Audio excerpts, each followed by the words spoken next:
La louange est à Allah, le Seigneur des mondes, et que Allah élève davantage les degrés et les grades du prophète Mohammed. Parmi les événements marquants de l'histoire musulmane qui se sont passés en cette date particulière du 10e jour à Ashura du mois hégérien appelé Al-Muharram, qui est le premier mois de l'année lunaire, il y a l'ouverture de la mer pour notre maître Moussa alayhi salam et les descendants d'Israël et la noyade de Pharaon et son armée. Notre maître Moussa alayhi salam est né à l'époque du tyran Al-Walid, fils de Mus'ab, le pharaon d'Égypte, connu pour ses méfaits et sa tyrannie. C'est lui qui avait prétendu qu'il était Dieu, wal'iyadhu billah, que Allah nous préserve de la mécréance. La révélation est descendue sur notre maître Moïse alayhi salam et son frère qui étaient tous les deux des prophètes messagers. Puis Allah les a envoyés à Pharaon pour l'inviter à l'islam. Pharaon a fait preuve d'entêtement et d'orgueil et a rejeté le message et les preuves fortes que Moïse lui a portées. Il l'a même menacé de le mettre en prison. C'est alors que Moïse a lancé son bâton devant Pharaon et celui-ci s'est transformé en un serpent gigantesque. Son corps était immense et figé d'effroi ceux qui le voyaient. Puis Moïse a introduit sa main dans sa tunique et quand il l'a ressortie, était comme la lune qui brillait d'une lumière étincelante. Puis il l'a remise dans sa tunique encore une fois et il l'a ressortie comme elle était dans son état initial. Mais malgré tout cela, Pharaon a prétendu que ce n'était que magie. Il a voulu le confronter aux magiciens. Il a donc envoyé des gens aux quatre coins de son royaume pour faire venir tous les magiciens, les rassembler, pour qu'ils affrontent notre maître Moussa alayhi salam. Les magiciens l'ont défié en jetant leurs cordes, que certains spectateurs ont pris pour des serpents. Notre maître Moïse alayhi salam a jeté son bâton, qui s'est transformé en serpent immense par la volonté d'Allah.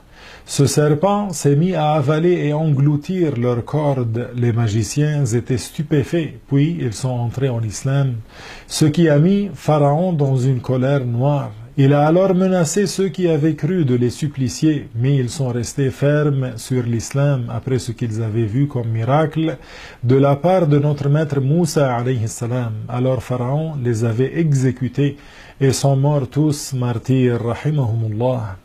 Ensuite, notre maître Moussa alayhi salam est sorti d'Égypte accompagné de ceux qui avaient cru en lui parmi les descendants d'Israël, et ils étaient 600 000 personnes, poursuivis par le pharaon et son armée de plus d'1,6 million soldats. Quand Moussa alayhi salam est arrivé au bord de la mer, Allah lui a révélé de frapper la mer avec son bâton, et quand il l'a fait, la mer s'est divisée de manière à faire apparaître 12 chemins secs. Les parois d'eau entre les chemins ressemblaient à des montagnes, alors qu'entre deux parois, il y avait un chemin sec. Moussa et ceux qui l'accompagnaient ont franchi la mer, et quand le pharaon était arrivé sur le rivage et a constaté de ses propres yeux ce signe et ce miracle évident, devant les pans de mer dressés comme des montagnes, il apparaissait clairement, comme c'était apparu auparavant, que cela ne pouvait être que par la puissance et la création de Dieu, subhanahu wa ta'ala. Mais Pharaon ne croyait pas aux preuves démontrant la véracité de Moussa alayhi salam. Il ne voulait surtout pas le reconnaître. Alors, gonflé par son péché, il a choisi l'arrogance en voulant paraître déterminé et courageux devant son armée. Il les a galvanisés pour qu'ils franchissent la mer, pour qu'il ait la victoire en restant lui-même sur la rive. Mais on ne peut repousser la destinée. L'ange Gabriel, Jibril alayhi salam, est descendu du ciel à cheval. Il est passé près du pharaon juché sur son étalon, puis est rentré dans la mer. L'étalon a suivi la jument de Jibril dans la mer et les soldats se sont engouffrés prestement derrière lui. Une fois qu'ils furent tous dans la mer et alors que le premier allait en sortir, Allah a ordonné à son prophète Moïse alayhi salam de frapper la mer de son bâton. Ainsi la mer s'est renfermée sur eux et ils ont tous péri noyés.